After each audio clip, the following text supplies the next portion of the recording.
And we tested in Otago's cannabis studies, we tested the single macamide versus the plant extract, and we showed the plant extract superior. So there's a synergistic effect you have when you have a full, but this is something that frustrates me too about the cannabis industry. It's like, why are we only using CBD? Why are we not using full spectrum? And that's because drug companies want isolates. They want single product. They want a single manufactured, compound or extracted compound. And you look at all the work done by Ethan Russo, incredible cannabis research from the US, has written books on all of this, like the importance of full spectrum entourage and how even the terpenes in cannabis make a difference. Um, my good friends, the Arjans who run Good Herb Soda and Trips and Co. in New Zealand, like these guys have been working with cannabis terpenes, and they got me inspired on all of the content behind how you can have the same levels of cannabinoids in a strain of cannabis, but the terpenes can change how those cannabinoids work. So you could have one that's, say, high in myrcene, which when you smoke it creates a sedative effect, like synonymous with couch lock. So there's a strain, I think, called Blue Dream that they talk about, which is really high myrcene. So it's very sedate as an effect. Like people use it to go to sleep, people use it to just chill. You're not going to want to dance when you smoke this stuff. And then there's another strain they make in the US called OG Kush, which is like the opposite. It doesn't have myrcene. It's got pinene and those more limonene, like those uplifting terpenes. And those strains, like they're dancing forms of cannabis. You smoke them to go party. So even in the recreational side of cannabis, like there's an understanding around the importance of terpene profiles, that the full spectrum of cannabinoids, the ratio of THC to CBD, the ratio of CBG and CBN and these other cannabinoids in there.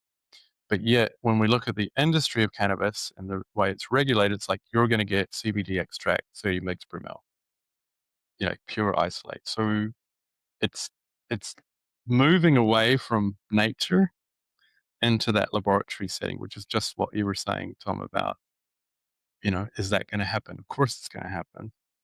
And as a scientist who's come into natural health, I'm anti that approach because I feel like the plant has knowledge and it has the ability to work in the body in ways that we may not even fully understand, and that using the whole plant is so much more important than just isolating a single compound.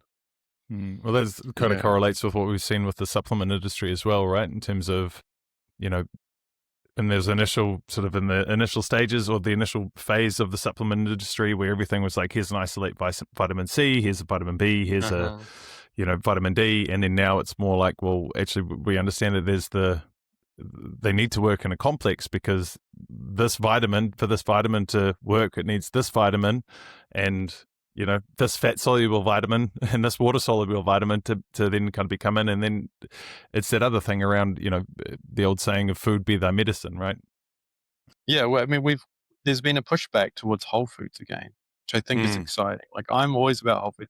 And this is from my own personal experience. Like, I went from seeing all these different medical specialists and being given a drug for everything to boomeranging into the natural health industry and going to see naturopaths who would not prescribe, but advise me to take a supplement for each problem. So I'm taking my melatonin for sleep. I'm taking my B12 for energy. I'm taking my magnesium for muscle pain. I'm taking my, yeah, you know what I mean? Like it goes on and on and on. It's like I'm taking my CoQ10 for mitochondrial function. I'm taking it.